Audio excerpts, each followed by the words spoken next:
தம்பி, அக்கா, அண்ணன், மதனி, மாமா, மாப்பிள்ளை, பங்காளிகள் எல்லாரும் இருக்காங்க. சியாட்டில் இருந்து மதுரை வர்றீங்க. ஆமா. உங்களை எது ஈர்த்துச்சு? மதுரை உணவுக்கு எப்படி பழக்கமானீங்க? கூட்டம் பிடிக்கும், கூழ் வைப்பாங்க, அதுவும் பிடிக்கும். பழைய சோறும் நான் சாப்பிடுவேன். நன்றி மறப்பது நன்றன்று, நன்றதை அன்றே மறப்பது நன்று. திருக்குறளா கருத்தும் இருக்கு, கவியும் இருக்கு. என்னமோ சின்ன வயசுல இருந்து இந்தியா மேலே ஒரு அங்கே போகணும்னு ஒரு ஆசை. அந்த ஆசை எங்கிருந்து வந்ததோ தெரியாது. ஜியோ போப் டிரான்ஸ்லேஷனுக்கும் உங்களோட டிரான்ஸ்லேஷனுக்கும் என்ன வித்தியாசம்? ஆட்டுக்குழிலா ஊக்கமது காய்விடையால் அப்போ இருந்து எனக்கு அந்த ஊக்கம் அவ்வளவு முக்கியமானதுன்னு. ஊக்கம் அது கைவிடையல். ஆமா ஆமா. தமிழ்நாட்டில் உங்களுக்கு ரொம்ப பிடிச்சதும் பிடிக்காததும் என்ன? பிடிக்காததா?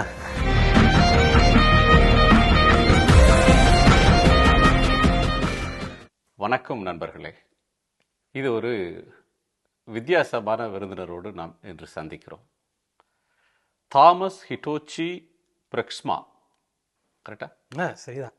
ஒரு அமெரிக்காவில் இருக்கக்கூடிய ஜப்பானிய தாயாருடைய மகன், அமெரிக்க குடிமகன். தமிழ் மீது ஈடுபாடு கொண்டு தமிழ் படித்து அதில் தேர்ச்சி பெற்று திருக்குறளை ஆங்கிலத்தில் மொழிபெயர்க்கக்கூடிய அளவிற்கு ஒரு தன்னுடைய புலமையை தமிழில் வளர்த்து கொண்டவர்.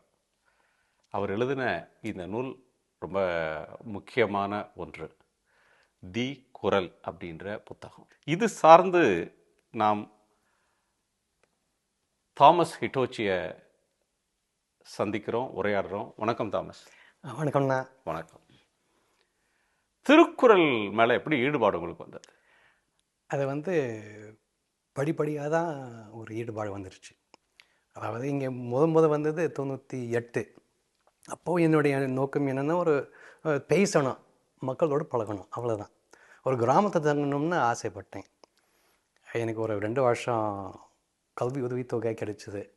அமெரிக்கன் கல்லூரியில் பேச்சு ஆங்கிலம் சொல்லிக் கொடுத்துக்கிட்டு தமிழ் படிச்சுக்கிட்டு அதோட ஏதாவது படிக்கணுமா, ஸ்போக்கன் இங்கிலீஷ் சொல்லிக் கொடுக்க தான் வர்றீங்க? ஆமாம், அதுக்காக வந்தேன். அது மட்டும் இல்லாமல் தமிழும் படிக்க நான் வந்தேன். அப்போ எழுத்து தமிழ் இலக்கியம் படிக்கணும்னு ஒன்றும் கருத்தே இல்லை. பேசினா போதும், அந்த ஆளுவோடு இருந்தேன். ஆனால் எனக்கு அருமையான ஒரு தமிழ் ஆசிரியர், பேராசிரியர் ஆகிய முனிவர் கூவை ராமக்கோடி அவர்களிடம் படிக்க நேர்ந்தது. அவர் தான் இன்னும் கொஞ்சம் அதுக்கு மேலே பேச்சு தமிழுக்கு அதுக்கு தாண்டி எழுத்து தமிழும் தமிழ் இலக்கியமும் படிக்கலாம்னு வழிகாட்டினார். ஆனால் ஆரம்பத்திலேயே ஆங்காங்கே கொஞ்சம் குரல் எனக்கு என் காதுக்கு வந்தது. எடுத்துக்காட்டாக, நன்றி மறப்பது நன்றன்று, நன்றதை அன்றே மறப்பது நன்று. அது என்னை ரொம்ப கவர்ந்தது. புரியாது, ஆனால் என்னை கவர்ந்தது. ஏன்னா என்னமோ இருக்கு, ஒரு ஒரு ஒரு விளையாட்டு இருக்கு இல்லையா, அந்த நன்று நன்றி அன்று அன்றேங்கிற அந்த வாரத்தை வச்சுக்கிட்டு விளையாடுறாரு. என்னை ரொம்ப கவர்ந்தது. அப்படியே நான் மனப்பாடம் பண்ணிட்டேன். அதுக்கப்புறம் பொருள் சொல்லிக் கொடுத்தாரு ஐயா. அதான் அறிமுகம். ஆனால் நான் படித்தது தத்துவம். அதாவது இந்த கல்லூரி படிக்கும்போது நாம் எப்படி வாழணும், நல்லது என்னது, நன்மை என்னது, அதில் அந்த கேள்வி எனக்கு ரொம்ப முக்கியமாகப்பட்டது. அந்த மாதிரி கேள்விகள் அதிலேயே படித்தேன். அதுக்கப்புறம் தமிழ் படிக்கும்போது குறிப்பாக ஔவையார் அருளிய மூதுரை என்னும் நீதி நூலை படிக்கும்போது செய்யுள், அதாவது கவிதை, பாட்டு என்ன செய்ய முடியுங்கிறது நான் கற்றுக்கிட்டேன். அது மட்டும் இல்லாமல் நானும் ஆங்கிலத்திலையாவது ஒரு சிறந்த கவிஞனாகவும் எழுத்தாளனாகவும் இருக்கணும்னு என்கிற முடிவுக்கு வந்தேன்.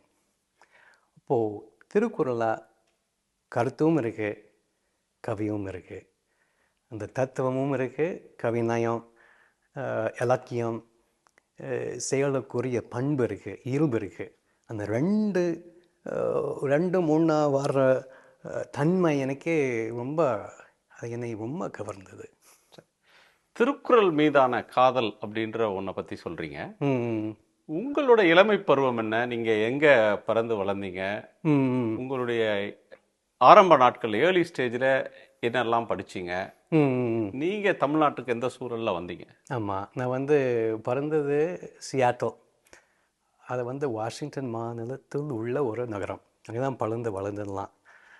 ஆனால் அம்மா குடும்பம், அதாவது அம்மாவுடைய தாத்தா, என்னுடைய கொழு தாத்தா ஒக்கினாவிலிருந்து ஹுவாய் தீவுக்கு வந்தார். தாத்தா பாட்டி அங்கே தான் பிறந்தாங்க, அம்மாவும் மாமாவும் அங்கே தான் பிறந்தாங்க. தாத்தா அப்பா குடும்பம் நெதர்லாண்ட்ஸ்லேருந்து வந்த ஒரு குடும்பம். அதனால நானும் தங்கச்சியும் எங்கேயோ நெதுவில் இந்த ரெண்டு உலகத்துக்கு நெதுவில் இருந்திருக்கிறோம். கல்லூரி படிப்பு ஒஹாயோ மாநிலத்தில் ஓபர்லின் கல்லூரி, அங்கே தான் படித்தேன், தத்துவம் படித்தேன். கடைசி ஆண்டு படிக்கும்போது நான் ஒன்று பார்த்தேன், கவனித்தேன். நான் வந்து அந்த நீதி, அறம், தத்துவம் படிச்சுட்டு வந்தேன்னா, அப்போது இன்னொரு மொழி நான் கற்றுக்கலை. அது ஒரு குறைன்னு எனக்கு படுது. இப்போ ஆங்கிலம் மட்டும்தான் உங்களுக்கு அப்ப ஆங்கிலம் மட்டும் எனக்கு தெரியும். நான் வந்து பள்ளிக்கூடத்தில் 4 வருஷம் ஜாப்பனீஸ் படித்தேன். ஆனால் ஆள் பேசுகிறதுக்கு இல்லாமல் கொஞ்சம் போச்சு. அதாவது தாத்தா பாட்டி அங்கே இருந்தாங்க, அவங்க ஊரில் ஹுவாய் தீவில் இருந்தாங்க. இந்த அடிக்கடி நம்ம போய் பார்க்க முடியாது, அப்போ போய் பார்த்துட்டு வருவோம். அது மட்டும் இல்லாமல் அவங்க பேசுகிற ஒக்கினாவா ஜாப்பனீஸ் வேறு, நான் படித்த ஜாப்பனீஸ் வேறு. அதனால ஜாப்பனீஸ் அவ்வளோவா எனக்கு தெரியலைங்க. நான் ஏதாவது ஒரு மொழி கற்றுக்கணும்னு ஆசைப்பட்டேன். முடிவுக்கு வந்தேன், சரி ஸ்பானிஷ் கற்றுக்குவோம். ஏன்னா ரொம்ப பேர் அமெரிக்காவிலையும் கூட ஸ்பானிஷ் பேசுகிற மக்கள் ரொம்ப பேர் இருக்காங்க. அதுக்காக மெக்சிகோ நாட்டுக்கு போய் எனக்கு ஒரு நண்பர், ஒரு வாத்தியார், அவருக்கு நல்ல ஆங்கிலம் தெரியும், இருந்தாலும் அவரோட ஸ்பானிஷில் பேசணும்னா நல்லா இருக்குமேன்னு ஒரு ஆசைப்பட்டு அதுக்காக ஒரு மனு போட்டேன், ஒரு கல்வி உதவித்தொகைக்கு மனு போட்டேன். கடைசி கட்டத்துக்கு போயிருக்கு அந்த மனு. அது கிடைச்சிரும்னு எல்லாரும் சொன்னாங்க, கிடைக்கல. ரொம்ப நொந்து போயிட்டேங்க நான். வேறு திட்டம் போடாமல் இப்போ நான் அடுத்து என்ன செய்ய போகிறேன்னோன்னு ஒரு பயம் எனக்கு. அப்போது எதிர்பாராத ஒரு வாய்ப்பு கிடைச்சிது, இன்னொரு கல்வி உதவித்தொகை. எப்படி மதுரைக்கு போய் 2 வருஷம் நான் சொன்ன மாதிரியே ஒரு வாய்ப்பு.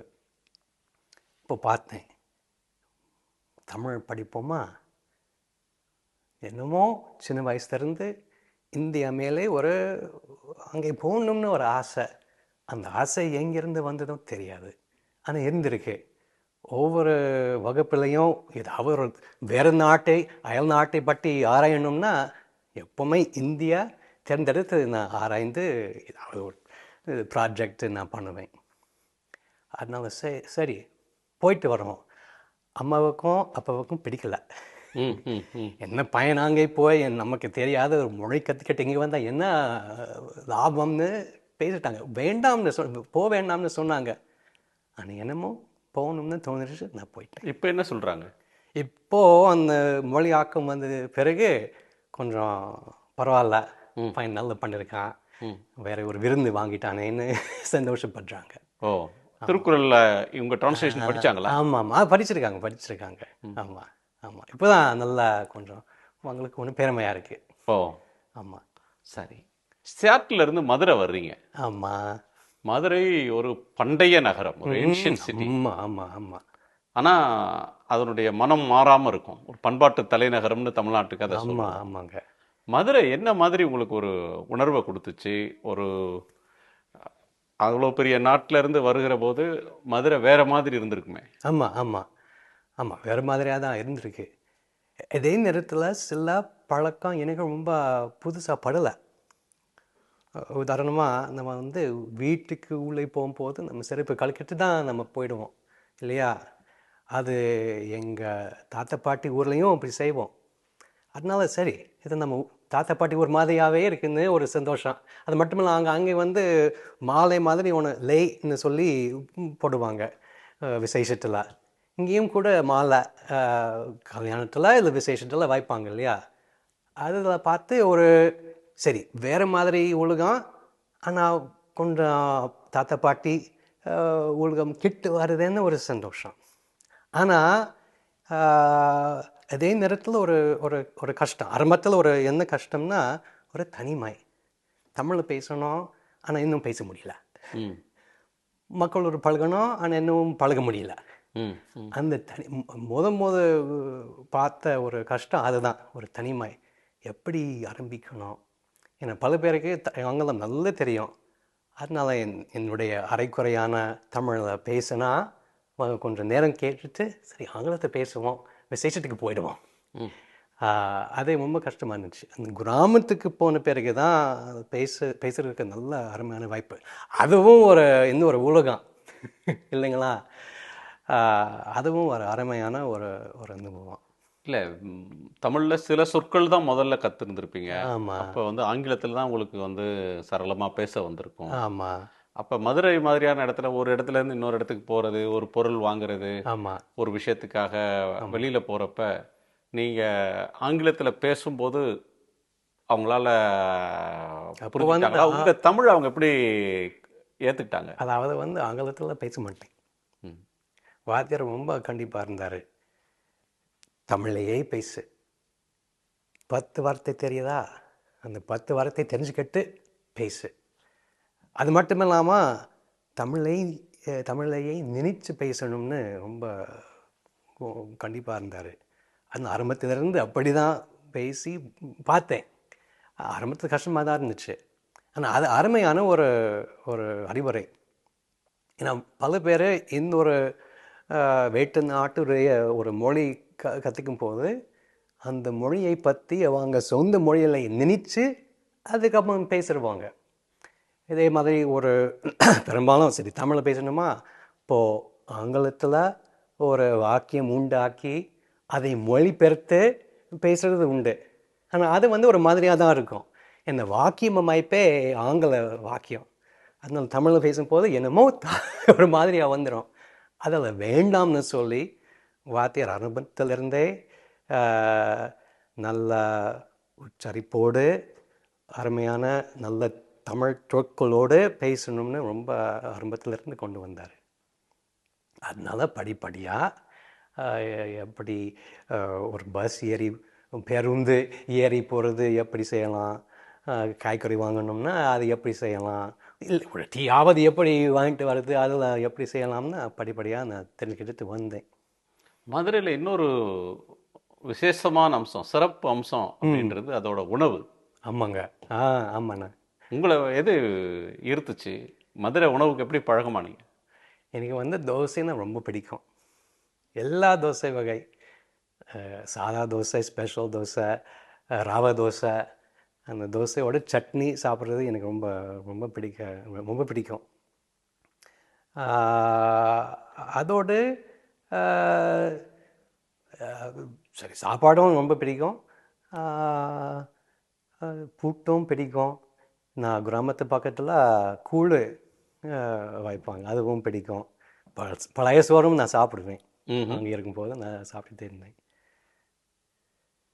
சரி, மொழியை கற்றுக்க தொடங்கின பிறகு தமிழில் என்னெல்லாம் உங்களுக்கு ரொம்ப ஸ்ட்ரைக்கிங்காக இருந்தது? பேச்சு தமிழ் படிக்கும் பொழுதே எனக்கு பட்டுது, இந்த மொழியிலேயே ஒரு ஒரு இனிமை இருக்குது. அந்த இனிமை எங்கேருந்து வருதுன்னா அந்த தொன்மை, ரொம்ப பண்டைய தொன்மை வாய்ந்த ஒரு மொழி. அதில் ஒரு ஒழுங்கு இருக்குது, ஒரு ஒரு அந்த வாய்ப்பே அந்த இலக்கணத்திலேயே ஒரு ஒரு உயிர், ஒரு இனிமை. அது ஆரம்பத்தில் கொஞ்சமாக ஆஹா ஒன்று இருக்குது. அது மட்டும் இல்லாமல் அந்த அன்பாக கூப்பிடுறது, இல்லை நீங்கள் சாப்பிட்டீங்களா, சாப்பிடுவாங்க, அந்த பழக்கம் என்னை ரொம்ப கவர்ந்தது. அது அவர் விருந்தோம்பல், திருவள்ளுவர் அதை பற்றி அருமையாக பாடியிருக்காரு. அதுவும் என்னை ரொம்ப கவர்ந்தது. சரி, விருந்தோம்பல் வேறு, தமிழ் மொழி வேறு நம்ம சொல்ல முடியாது. அந்த ரெண்டு அந்த மொழியிலேயே இருக்குது. நம்ம தமிழ்னா இனிமை, தமிழ்னா தொன்மை, தமிழ்னா விருந்தோம்பலும் சேர்ந்து. ஆமாங்க. ஆமாம், அதெல்லாம் பார்த்து ரொம்ப வியப்படைந்திருக்கிறேன். திருக்குறளில் உங்களுக்கு பிடிச்ச குறள்கள்லாம் என்ன? எத்தனையோ இருக்குங்கண்ணா. ஆரம்பத்தில் அந்த நன்றி மறப்பது நன்று அந்த குரலோட இன்னொன்று எனக்கு ரொம்ப பிடிச்சு போச்சு. அது ரொம்ப பேருக்கு தெரிஞ்ச குரல். தூப்பார்க்க தூப்பாய தூப்பாக்கி தூப்பார்க்க தூப்பாயதும் மழை. அந்த குரலையும் அந்த ஒரு விளையாட்டுத்தன்மை இருக்குது, அதை கேட்டுக்கிட்டே போகலாம். என்னை ரொம்ப கவர்ந்தது. அதோட இன்னொன்று, இப்போ நான் எந்த குரல் ரொம்ப கொஞ்சம் அதை பற்றி யோசனை பண்ணுறேன்னா, சொல்வன்மை என்னும் அதிகாரத்தில் விரைந்து தோள் கேட்கும் ஞானம் நிறைந்தினித சொல்லுதல் வல்லார் பெறின் என்கிற குரல். அதை எப்படி மொழிபெயர்த்திருக்கேன்னா, when one attains order and sweetness in words, the world rushes to listen. அருமையான குரல். ஏன்னா இந்த குரல் திருவள்ளுவருக்கு ரொம்ப பொருத்தமான குரல். அவர் நெருந்தினித சொல்லுதல் வல்லார் ஆயிட்டாரு இது செய்யும் போது. அதை எனது நெருந்தினிது முறைப்படுத்தி இனிமையாக சொல்லும் ஆற்றல். நான் ஆங்கிலத்தில் கவிஞன், எழுத்தாளன். அதனால திருவள்ளுவர் போன்ற மாபெரும் புதுவார்கள் கிட்ட எப்படி எழுதணும், எப்படி செய்யுள் ஆக்கணும், எப்படி இருக்கணும்னு பல விஷயம் நான் கற்றுக்கிட்டேன். திருக்குறளில் தமிழ்நாட்டில் ஒரு பழமையான நூல். ஆமாங்க. உலக இலக்கியங்கள்லேயே ஒரு முக்கியமான ஒரு நூல், ஒரு அறம் பேசக்கூடிய நூல், மதம் அது சாராத ஒரு பொது மறை அப்படின்னு சொல்லக்கூடிய ஒரு நூல். நிறைய பேர் உரை எழுதியிருக்கிறாங்க. ஆமாங்க. பரிமேலழகர் தொடங்கி சமகால அரசியல் தலைவர்கள் எண்ணற்ற தமிழ் அறிஞர்கள் அதுக்கு உரை எழுதியிருக்காங்க. டிரான்ஸ்லேஷனும் நிறைய பேர் பண்ணி. ஆமாங்க. ஏற்கனவே இங்கிலீஷில் பண்ண டிரான்ஸ்லேஷனுக்கும் உங்கள் டிரான்ஸ்லேஷனுக்கும் என்ன வித்தியாசம்?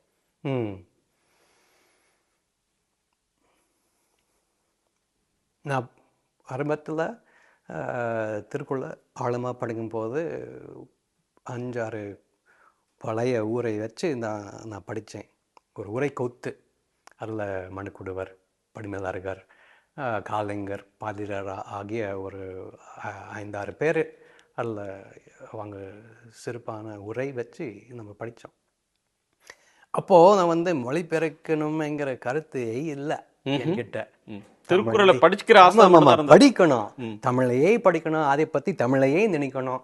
பழைய உரை ஆசிரியரும் என்ன சொல்லியிருக்காங்க, அவங்க எப்படி எந்த பொருள் கொண்டிருக்காங்க, அதை பார்க்கணும்னு ஆசைப்பட்டேன். அதுக்கப்புறம் தான் பல்லாண்டுக்கு அப்புறம் தான் அந்த மொழிபெயர்ப்பு எப்படி மொழிபெயர்த்திருக்காங்க அறைய வந்தது எனக்கு. அப்போ என்ன பார்த்தேன்னா, எல்லாரும் கிட்டத்தட்ட எல்லாரும் அந்த கருத்தை மட்டும் கொண்டு வந்திருக்காங்க. சாராம்சம். ஆமாம் ஆமாம் ஆமாம், அந்த பொருள் அது நல்லது தான், அது ரொம்ப முக்கியம். ஆனால் திருக்குறள் தமிழில் படிக்கும் போது எனக்கு ஒரு அனுபவம் ஏற்படுது. கருத்தும் இருக்குது, ஓசை நயமும் இருக்குது, ஈசை நயம் இருக்குது, ஒவ்வொமை இருக்குது, தாளம் இருக்குது. அதெல்லாம் நமக்கு ஒரு ஒரு தனி அனுபவம் கொடுக்குது. அது அந்த ஆங்கில மொழிபெயர்ப்பில் காணா. அதாவது எதுக்கு படிக்கணும்? அந்த இது விரும்பி படிக்க மாட்டாங்க, அந்த கருத்து மட்டும் இருந்தாக்கா. அதை நம்ம திருக்குறள் உரை மட்டும் நம்ம படிக்க மாட்டோம், மூலத்தையும் உரையும் நம்ம படிப்போம் இல்லையா? அதனால் அந்த அந்த பாட்டு கொண்டு வரணும்னு ஆசைப்பட்டு நான் கொஞ்சம் கஷ்டப்பட்டு நான் பண்ணியிருக்கேன். ஒரு எடுத்துக்காட்டு, செய் நன்றி அறிதல் என்னும் அதிகாரத்தில் பயன்தூக்கர் செய்து உதவி நயன்தூக்கின் நன்மை கடலிற் பெரிதுன்னு அருமையாக பாடி வச்சிருக்காரு வள்ளுவர். அதை இன்னொரு அருமையான ஆங்கில மொழிபெயர்ப்பு P.S. சுந்தரம் அவர்களுடைய மொழிபெயர்ப்பு எப்படி மொழிபெயர்த்திருக்காருன்னா, help given regardless a return is wider than the sea. அந்த மாதிரி எழுதி வச்சிருக்காரு. அது பரவாயில்ல, கருத்து நல்லதாக வந்திருக்கு. ஆனால் இது காணா, அதாவது எதுகை மோனை நம்ம சொல்லுவோம் இல்லையா, அது காணா. சரி, ஆங்கிலத்தில் எதுகை மோனை இருக்கான்னு கேட்குறீங்களா? இல்லை, அது தமிழுக்கு உரியது. ஆனால் ஆங்கிலத்தின் யாப்பிலக்கணம் நன்கு தெரிந்து கொண்டால் ஆங்கிலத்திலையும் கூட எதுகை மோனை போன்றோட மைப்பு இருந்திருக்கு. அதை தெரிஞ்சுக்கிட்டு நம்ம அந்த குரலாகவே மொழிபெயர்க்க முடியும். The weight of good done without weighing results, grace greater than oceans. Tukar, tukin, weight, weighing. Nayan, nanmai, grace greater. அதாவது அந்த அந்த கவிநயம் முடிஞ்ச அளவுக்கு கொண்டு வரணும்னு பண்ணியிருக்கேன். ஏன் அப்படி பண்ணியிருக்கேன்?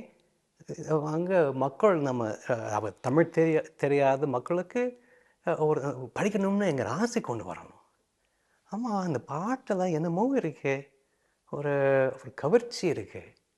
அதை படிக்கணுங்கிற ஒரு உணர்வு கொண்டு வரணும். அப்போ தான் அந்த படிப்பாங்க, விரும்பி படிப்பாங்க. ஒரு கொஞ்சம் துயரமான செய்தி என்னென்னா, இது எப்போ ஆரம்பித்தேன், 2016 அப்போது ஒரு பெரிய புத்தக கடைக்கு போனேன். அங்கே டாவோ தே ஜிங், சீன மொழியுடைய மிக முக்கியமான ஒரு நீதி நூல். டாவோ தே ஜிங் படிக்கணுமா, ஒரு 10-12 மொழிபெயர்ப்பு கிடைக்கும். இல்லை ரூமி ஏற்றிய பாடல்கள் படிக்கணுமா, இதே மாதிரி 10-12 புத்தகம் இருக்கும். திருக்குறள் படிக்கணுமா, இல்லை திருக்குறள் இல்லை. ஏன்னா அதாவது அந்த திருக்குறள் இன்னும் வரல, ஆங்கிலத்தில் மொழிபெயர்ப்பு இருக்குது. ஆனால் நம்ம அந்த ஊலகத்துக்கு இன்னும் வரல, ஏன்னா முழு வடிவம் இன்னும் வரல. அதனால சரி, இது நம்ம சரி பார்த்துடணும், இங்கே இந்த குறள் இங்கே இருக்கணும், அந்த மாதிரி பெரிய புத்தகத்தோடு இங்கே இருக்கணும். அதுக்காக இது இந்த மாதிரி நான் பண்ணியிருக்கேங்க. உங்களுக்கு இருந்த ஒரு பெரிய ஒரு சவால் அப்படின்றது நீங்கள் கொடுத்துக்கிட்ட முன்னுரிமை திருக்குறள் அதனுடைய பொருள் மாறாமல் அதை சொல்லணும், செறிவாக சொல்லணும். ஆமாங்க. அதே நேரத்தில் அதில் இருக்கிற கவினையும் எதுகை மோனை சொல் விளையாட்டு அதை அப்படியே ஆங்கிலத்திலையும் கேப்சர் பண்ணணும்னு நினைக்கிறேன். ஆமாங்க, அதான் சவால். அதுதான் சவால். ஓகே, அதுக்கு ஏதாவது உதாரணங்கள் சொல்ல முடியுமா? என்னென்ன குறள்களில் இந்த மாதிரியான சொல் விளையாட்டு நீங்கள் அதே மாதிரி ஆங்கிலத்தில் அதை வடிவமைச்சது? ஆமாம், இதில் அந்த பயந்துக்கார் செய்து உதவி நான் தூக்கி அந்த மாதிரி அது ஒரு தெளிவான ஒரு உதாரணம். இன்னொன்று என்ன சொல்லலாம், இப்போ நன்றி மறுப்பது நன்றன்று, அல்லது நன்றை மறுப்பது நன்று. அந்த நன்றி ஆரம்பத்திலிருந்தே என்னை கவர்ந்த ஒரு அமைப்பு. அதே மாதிரி கொண்டு வர முடியுமா? அது முடியாது. ஆனால் அதிலிருந்து ஏதாவது ஒரு அந்த அந்த சுவை கொண்டு வரணும். எப்படி பண்ணியிருக்கீங்கன்னா, forgetting good done is not good. Forgetting at once what is not good. Good. ஒரு அளவுக்கு அந்த குட்ங்கிற வார்த்தை வச்சுக்கிட்டு ஒரு விளையாட்டு நான் கொண்டு வர முயற்சி பண்ணியிருக்கேன். இது சரிதானா நீங்கள் தான் சொல்லணும். ஆனால் எனக்கு திருப்திகரமாக ஒரு அளவுக்கு அமைஞ்சிருக்கு. ஜியோ போப் டிரான்ஸ்லேஷனுக்கும் உங்களோட டிரான்ஸ்லேஷனுக்கும் என்ன வித்தியாசம்?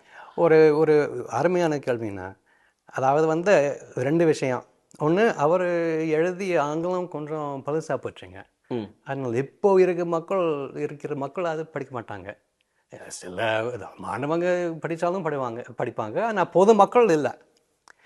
அது மட்டும் இல்லாமல் அவர் பரவாயில்ல, ஏதோ ஒரு கவி நயம் கொண்டு வரணும்னு ஆசைப்பட்டு அதில் ஒரு என்ட்ரைம் பெற்றார். அதாவது ஆங்கிலத்தில் A is for apple, B is for ball, wall, அந்த மாதிரி கடைசி ஒலி வச்சு ஒரு யாப்பு. அது கொஞ்சம் கஷ்டப்பட்டு கொண்டு வந்திருக்காரு. ஆனால் அது செய்கிறதுக்காக அந்த குரல் கொஞ்சம் நீளமாக போகுது. அந்த சுருக்கம் எளிமை காணா அந்த மொழியாக்கத்தில். அவர் செஞ்சது பெரிய காரியம், அதில் ஒன்றும் சந்தேகம் இல்லை. இருந்தாலும் அந்த குரலுடைய தன்மை, மென்மை, சிறப்பு கொஞ்சம் அவ்வளவா பார்க்க முடிய மாட்டேங்குது அந்த மொழியாக்கத்தில். பொதுவாக வெளிநாடுகளில் தமிழை படிக்காமல் ஆங்கிலத்தையோ அல்லது பிரெஞ்சையோ தாய்மொழியாக கொண்டிருக்கக்கூடியவங்க இந்தியாவுக்கு வந்து தமிழை முதல்ல கற்றுக்கிட்டு அதில் ஒரு செவ்வியல் நூல், ரொம்ப தொன்மையான ஒரு நூல், அதனுடைய தமிழினுடைய சிறப்பான ஒரு நூல் அப்படின்னு சொல்கிற ஒன்றை வந்து படித்து புரிஞ்சு அதை டிரான்ஸ்லேட் பண்ணுறதுன்றதே ஒரு பெரிய விஷயம் இல்லையா? அதுக்கு எவ்வளோ காலம் உங்களுக்கு ஆனது?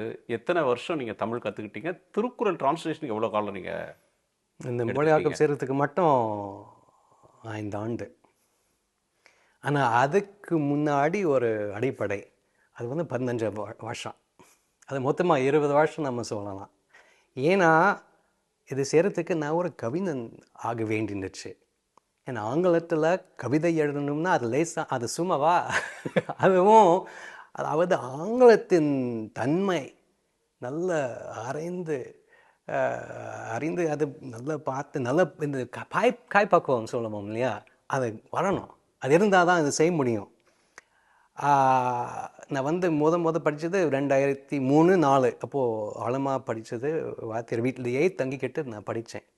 அதுக்கப்புறம் வந்து அவர் ஒன்று சொல்லுவார், ஆமாப்பா நம்ம அந்த பழைய ஊரையெல்லாம் நம்ம படித்தோமா, அதெல்லாம் வச்சுக்கிட்டு திருக்குறளை கவிநயத்தோடு மொழிபெயர்த்தா நல்லா இருக்குமேன்னு சொல்லுவார்.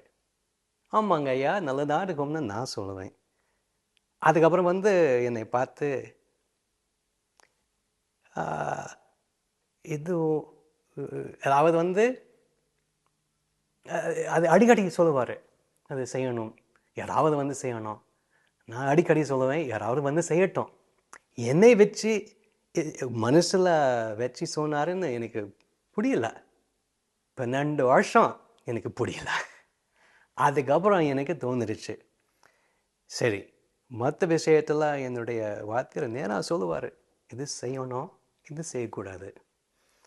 ஏன் இந்த விஷயத்தில் மட்டும் சொல்லாமல் விட்டார், மறைமுகமாக தான் சொன்னார் கேட்டிங்கன்னா, அவரும் கவிஞர், புலவர், அவருக்கு தெரியும் இந்த மாதிரி ஒரு காரியம் இப்போ நேராக செய்ய சொன்னால் அது வழங்குமா வழங்காதுன்னு நமக்கு தெரியாது.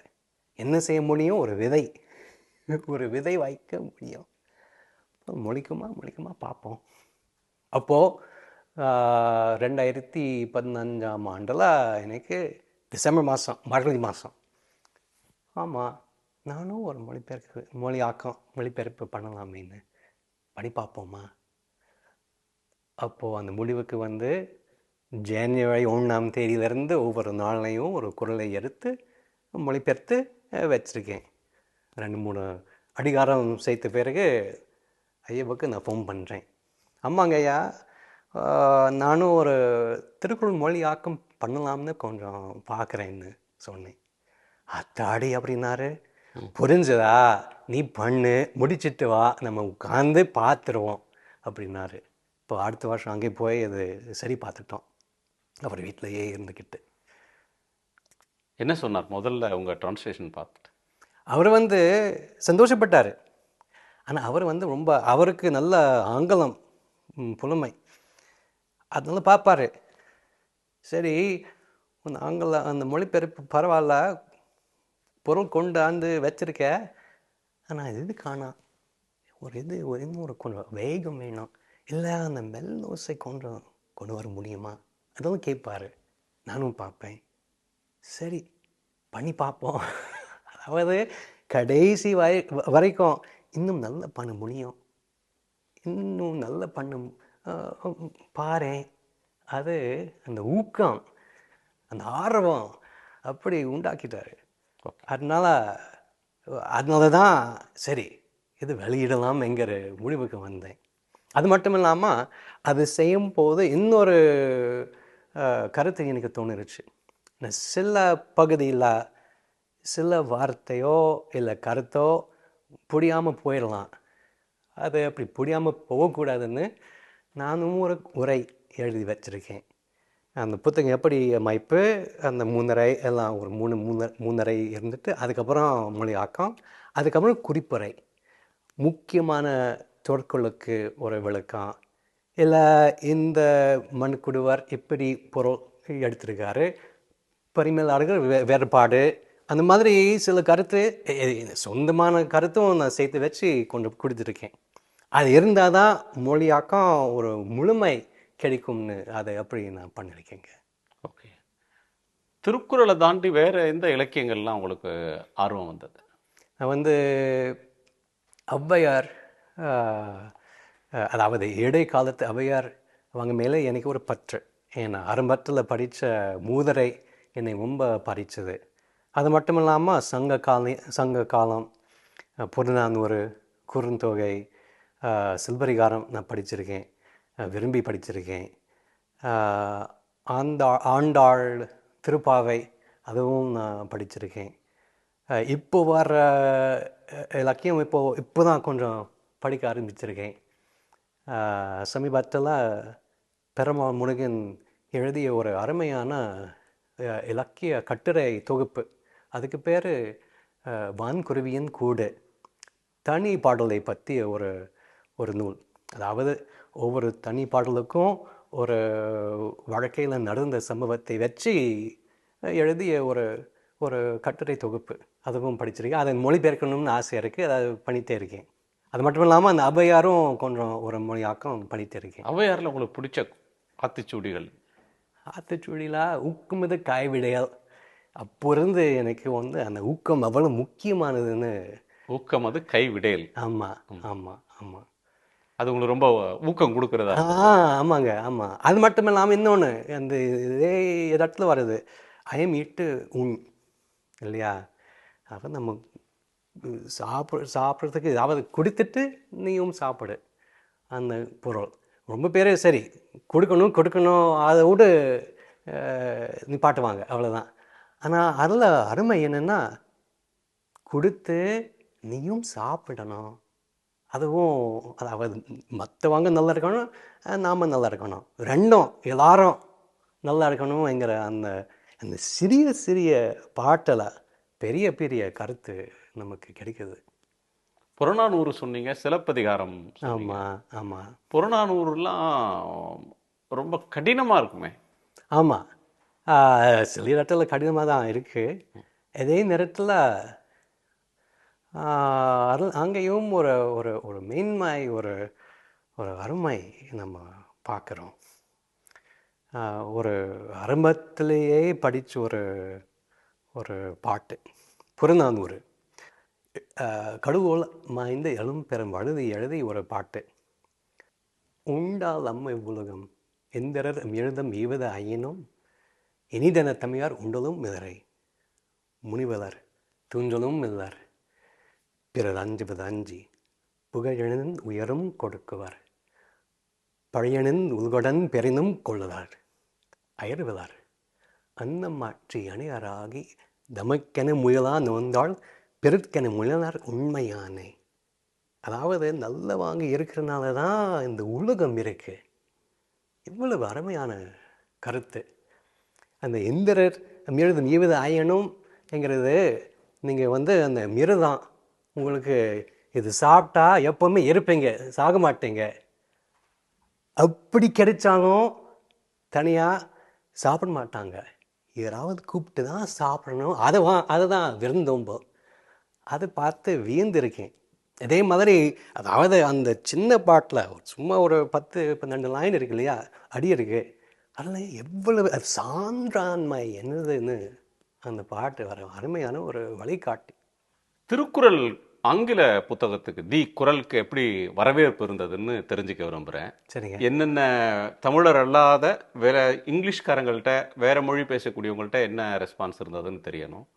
இன்னொன்று, தமிழ்நாடு அரசு இந்த இன்டர்நேஷ்னல் புக் ஃபேர் நடத்துகிறாங்க. ஆமாம். அதில் பன்னாட்டு பண்டைய மொழி மேம்பாட்டு விருது ஒன்று கொடுக்குறாங்க. அந்த விருது உங்களுக்கு கொடுத்துருந்தாங்க. ஆமாங்க. பன்னாட்டு புத்தக திருவிழாவில் ஒரு விருது உங்களுக்கு கொடுத்துருந்தாங்க. ஆமாம். அது என்ன மாதிரியான ஒரு உணர்வை தந்தது? அது வந்து எனக்கு ரொம்ப எதிர்பாராத ஒரு அனுபவம், ஒரு உணர்வு. அது எனக்கு மட்டுமில்லை, எனக்கு சொல்லிக் கொடுத்த ஆசிரியருக்கும் ஒரு ஒரு பெருமை. நான் தங்கி இருந்த கிராம மக்களுக்கும். எந்த கிராமம் நீங்கள் தங்கி? மதுரை விமானம் அருகில் உள்ள வலையப்பட்டி, அந்த ஊரில் தான். அவங்களோட பழகி பேசியிருந்ததுனால தான், வாத்தியார்கிட்ட படித்ததுனால தான் இது செய்ய முடிஞ்சுது. அதனால் அது எனக்கு ரொம்ப ஒரு ஒரு மகிழ்ச்சியும் பெருமையும். ஆனால் ஒரே ஒரு குறை, அது என்னென்னா வாத்தியார் அதை பார்க்கல. அவர் வந்து 2019 காலமானார். இருந்தாலும் நான் முடித்த கையெழுத்து பிரதி மொழியாக்கத்து படித்து பார்த்தாரு, நல்லா இருக்குன்னு. அந்த ஆசீர்வாதம் நான் வாங்கிட்டு வந்தேன். அதில் ஒரு சந்தோஷம். மற்றபடி நான் வந்து, ஆனால் நம்ம தமிழ் மக்களுக்காக இது அதாவது வந்து யார் இது படிக்கணும், தமிழ் தெரியாத மக்களுக்கு கொண்டு போய் சேர்க்கணும், அந்த நோக்கத்தோடு இது பண்ணியிருக்கேன். இப்போ வந்து ஒரு பெரிய பெரிய வரவேற்புன்னு சொல்ல முடியல. ஆனால் ஆங்காங்கே அதை வந்து படிப்படியாக இப்போ வருது. பல பேர் என்கிட்ட வந்து சொல்லியிருக்காங்க, இப்படி ஒரு நூல் இருக்கா, எப்படி இத்தனை வருஷம் எனக்கு தெரியாமல் இருந்திருக்கு, அருமையாக இருக்குது, எத்தனையோ விஷயம் இருக்குது, எப்படி ரொம்ப ஒரு அருமையான கவி நயம் வாய்ந்த ஒரு நூல் இப்போது நான் ரசித்து படிக்கிறேன். அது மட்டும் இல்லாமல் சில பேர் என்கிட்ட என்ன சொல்லியிருக்காங்க, இது வந்து படுக்கை பக்கத்தில் வைப்பாங்களாம். ஒவ்வொரு நாளையும் அது திறந்து பார்த்து ஏதாவது ஒரு குழு எடுத்துக்கிட்டு அது அந்த அன்றைக்கு ஒரு குறள் படித்து, அப்போது அந்த நாள் முழுக்க சரி இந்த குறள் எங்கெங்கே பொருத்தமாக இருக்குதுன்னு பார்த்துக்கிட்டே வராங்களாம். அதில் பார்த்து எனக்கு ரொம்ப சந்தோஷமாக இருக்குது, மிக்க மகிழ்ச்சியாக இருக்குது. அது இந்த விருது எதிர்பார்த்தீங்களா? எதிர்பார்க்கவே இல்லை நான். ஆமாம். அது மட்டும் இல்லாமல் நான் வந்து அந்த மேடையில் முதலமைச்சர் முன்னிட்டு நான் இங்கே பேச போகிறேன்னு எனக்கு கனவுல கூட நான் நினச்சி பார்த்ததே இல்லை. அதுவும் மறக்க முடியாத ஒரு அனுபவம். முதலமைச்சர் என்ன சொன்னார்? நல்லா பேசுனீங்க அப்படி சொன்னார். அதுவும் ரொம்ப ஒரு பெருமை. அடிக்கடி தமிழ்நாடு வர்றீங்க, ஏறத்தாழ ஒரு 20 வருஷமாக வந்துட்டுருப்பீங்களா? 28 வருஷம். 28 வருஷம். தமிழ்நாடு எப்படி மாறி இருக்குது, இந்த டிரான்ஸ்ஃபர்மேஷன் பற்றி சொல்லுங்கள். ஆமாங்க. அது எத்தனையோ மாற்றம் வந்திருக்கு. ஒன்று ரொம்ப பெருசு எனக்கு படுது என்னென்னா, அந்த கைபேசி. ஆரம்பத்தில் நான் அந்த கிராமத்திலேருந்து ஊருக்கு போகும்போது நான் நல்லபடி போய் சேர்ந்துட்டேன் நம்ம சொல்லுவோம் இல்லையா. அப்போ எப்படி சொல்லணும், இந்த ஊரில் 2 கடை, 2 ஃபோன், 2 தொலைபேசி வச்சுருக்கு. இந்த கடைக்கு ஃபோன் பண்ணி, சரி இன்னார் வீட்டுக்கு, அந்த கொங்கணி வீட்டில் அங்கே போய் கூட்டிட்டு வாங்க, நான் 20 நிமிஷம் கழித்து நான் ஃபோன் பண்ணுறேன் இப்போ சொல்லிவிட்டு காத்துக்கிட்டு அவங்க கூட்டிகிட்டு வந்து அப்புறம் திருப்பி ஃபோன் பண்ணி, நான் நல்லபடி போய் சேர்ந்துட்டேன், நல்லா இருக்கேன், அப்புறம் நான் போயிட்டு வர்றேன். அந்த சொல்கிறதுக்கு ஒரு மரபு. இப்போ வந்து எல்லாரும் கைபேசி வச்சுருக்காங்க. அது சரி, அதில் பல நன்மை இருக்குது. இப்போ அடிக்கடி நான் என்னுடைய தம்பியோடு பேசிகிட்டே இருக்கேன், என்னுடைய குடும்பத்தோடு அங்கே இருந்த, அதாவது அந்த ஊரில் எனக்கு வந்து ஒரு குடும்பம் அப்படி நம்ம பழகிருக்கிறோம். எனக்கு வந்து தம்பி, அக்கா, அண்ணன், மதனி, மாமா, மாப்பிள்ளை, பங்காளிங்க எல்லாரும் இருக்காங்க. அப்போது அடிக்கடி பேசுகிறது இப்போது முடியுது. இதே நேரத்தில் அந்த கைபேசி வந்ததுனால எல்லாரும் கொஞ்சம் என்ன சொல்லலாம், எது சொல்லலாம், இந்த இதுவில் ஒரு மந்தை முன்னெல்லாம் அந்த மண்டையில் உட்காந்து ஒரு திரைப்படம் ஓட்டுவாங்க, அது ரொம்ப நல்லா இருக்கும். இப்போ வந்து எல்லாரும் கைபேசி வச்சுருக்காங்களா, சரி இதிலையே பார்க்கலாம். அப்போது தனியாக அந்த நம்ம ஒன்றா கூடி பார்ப்போமேங்கிறது கொஞ்சம் குறைஞ்சிருக்கு.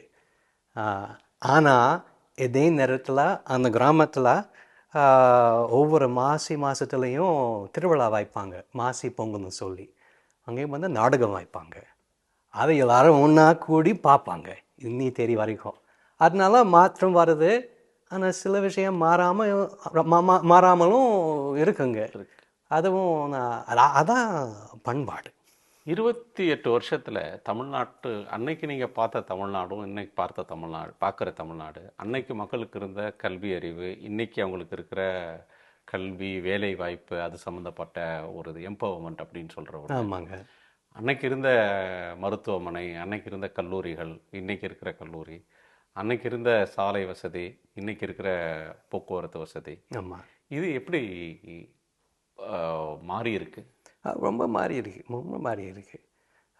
வாய்ப்பு கொஞ்சம் அதிகமாக இருக்குது, வேலை வாய்ப்பு. எல்லாரும் கணினி படிச்சுட்டே இருக்காங்க.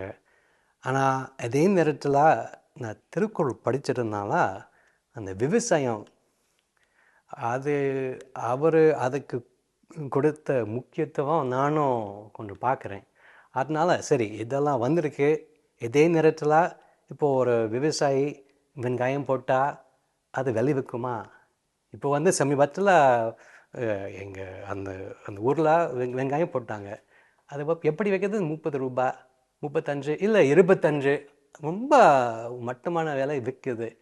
அது ரொம்ப, அதை பார்க்கும்போது ரொம்ப கஷ்டமாக இருக்குது. திருவள்ளுவர் சொன்னார், உழுவர் உலகத்தார் காணி ஆகதாற்றாதை எழுவாரை எல்லாம் பொறுத்து.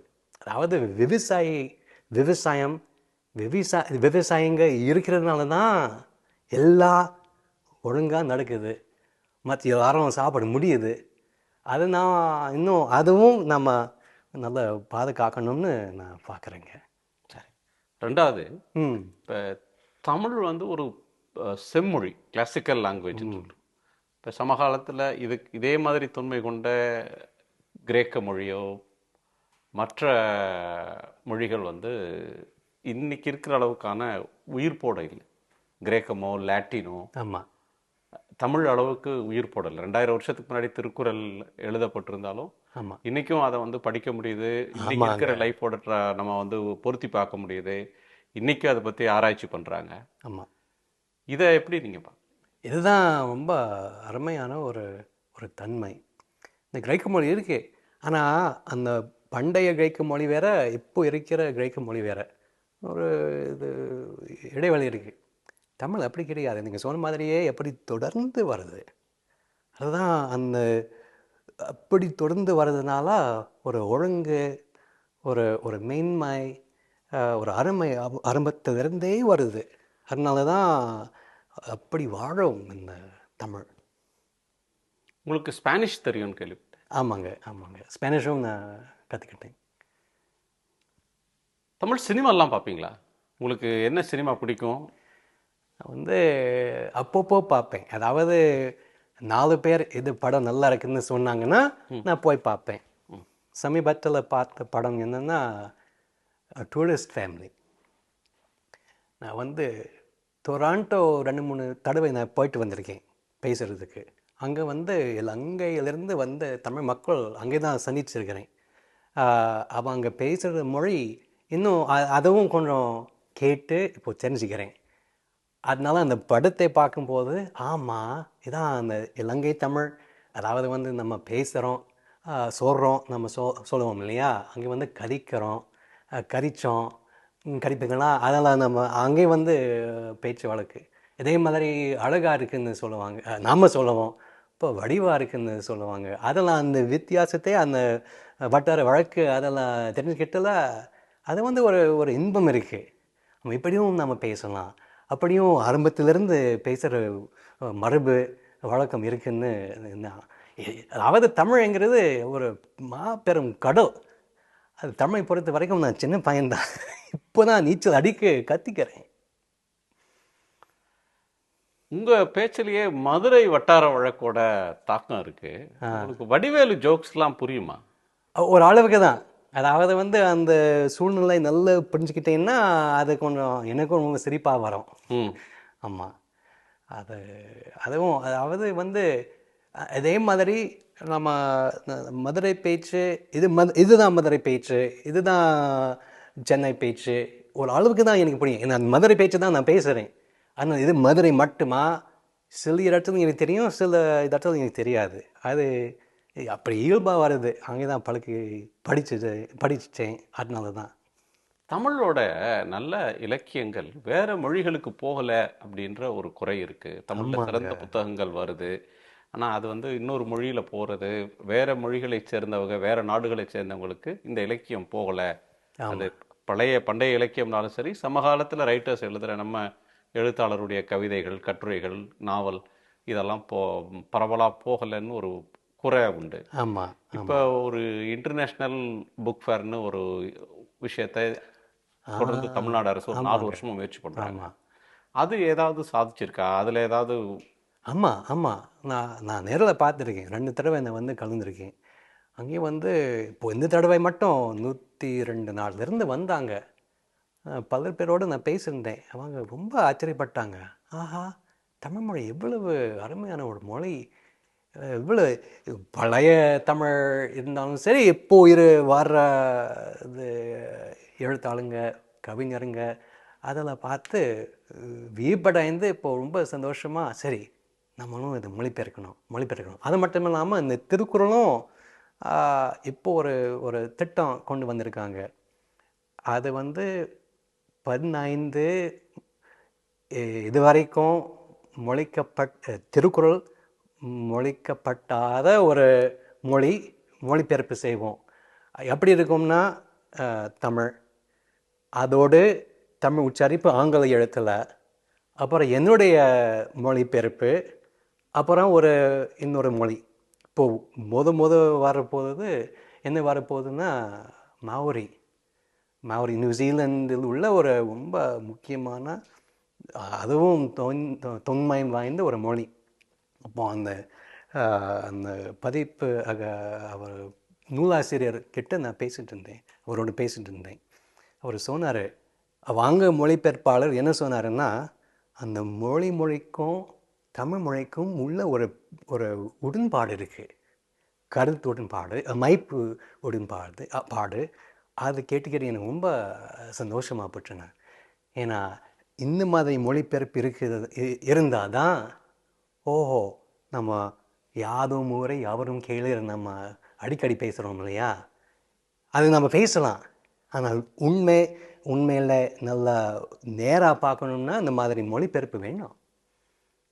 அப்போ தான் நம்ம நேரில் பார்க்க முடியும். தமிழ்நாட்டில் உங்களுக்கு ரொம்ப பிடிச்சதும் பிடிக்காததும் என்ன? பிடிக்காததா? சில சமயம் வந்து ஒரு காரியம் 6 மணிக்கு ஆரம்பிக்கணும்னா அது 8 மணிக்கு ஆரம்பிக்குது. என்ன பண்ணுறது? ஆனால் அது ஒரு பெரிய தொந்தரவு இல்லை, அதை நம்ம பழகிடுவோம். ஆனால் ரொம்ப பிடிச்சது என்னென்னா, நான் அடிக்கடி இது கல்வி வரும்போது நான் விருந்தோம்புன்னு சொல்லுவேன். நான் அதோடு இன்னொன்று சேர்க்கணும்னு ஆசைப்படுறேன். அதாவது வந்து நான் தங்கியிருந்த கிராமத்தில் ஒரு ஒற்றுமை நான் பார்த்துருக்கேன். அதாவது வந்து இந்த ஊரில் பல்வேறு இனத்தை சார்ந்த மக்கள் இருக்காங்க, பல்வேறு மதத்தை சார்ந்த மக்கள் இருக்காங்க, இந்துக்கள் இருக்காங்க, மஸ்த மக்கள் இருக்காங்க, கிறிஸ்தவர் மக்கள் இருக்காங்க. ஆனால் அதை வந்து பெருசை படித்துக்க மாட்டாங்க. நம்ம ஒரே ஊர், நம்ம ஒன்றா இருக்கணும், பிரச்சனை வந்தாலும் பரவாயில்ல பேசிக்கிறோம். அந்த பண்பு என்னை ரொம்ப பாதிச்சது. அப்படி இருக்க முடியும்? ஒரு சின்ன எடுத்துக்காட்டு. நான் ஒரு 1.5 வருஷம் அந்த ஊர்லையே தங்கியிருந்தேன். அடுத்த நாள் நான் கிளம்புறேன். அப்போது ஈசை மேலே எனக்கு ஒரு பற்று. அதில் 2-3 பேர் ஒரு நாட்டுப்புற பாடல் கொஞ்சம் பாட வச்சேன். எனக்கு கொஞ்சம் காசு கொடுத்து பாடிட்டு பறிஞ்சு வச்சு செய்யலாம்னு வந்தேன். இப்போது அவங்க கேட்டு காசு நான் கொடுத்துட்டேன். அப்போது அந்த வாடகை வீட்டில், இப்போ வாடகை வீடு இல்லாமல் ஆயிடுச்சு, இன்றைக்கி வீடு. என்னுடைய அன்பு அப்பா இப்போது அவர் வர்றாரு.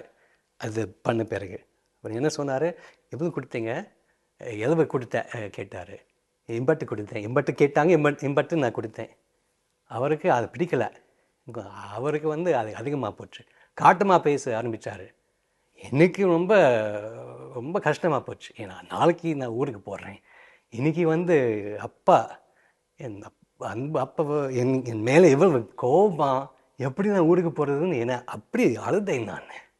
நடு தெருவில் அவர் பார்த்தாரு, கொஞ்சம் அமைதி ஆயிட்டாரு. அப்புறம் ஒன்று சொன்னார், வீட்டுக்கு வா, நாம் ஒரே இலையில் சாப்பிட்டா தான் சரியாயிடும் அப்படின்னு சொன்னார். அப்படி நாம் வீட்டுக்கு போய் ஒரே இலையில் சாப்பிட்டோம். இப்போ நான் யார், எங்கேருந்து வந்தவன், அவர் எனக்கு என்ன ஒன்றும் உருவம் இல்லை, ஆனால் ஆடி நம்ம ஆக்கிட்டோம். அதுதான் விருந்தோம்பலிருந்து உண்டாக்கிய ஒற்றுமை. அதை நான் எப்பவுமே பாராட்டுறேன். மிக்க நன்றி. மிக்க நன்றிங்க. உடனுக்குடன் செய்திகளை தெரிந்து கொள்ள சன் நியூஸ் பெல் ஐகானை கிளிக் பண்ணுங்க.